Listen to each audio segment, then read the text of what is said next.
And this is hydraulic water rigs we prepared for Algeria. Totally we have 5 rigs. This one is finished. This is waiting for assembly. For this rig we are doing the testing.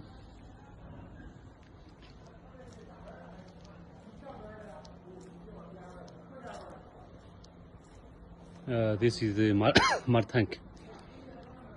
On this mud tank we have this mud cleaner.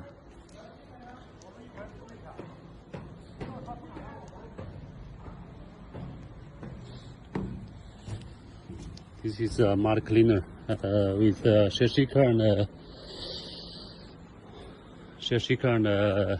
cyclone descender. It's a double layer shell shaker. This agitator. And on this rig we have 2 mud pumps. And also here we have the supercharging and the mud mixing hopper.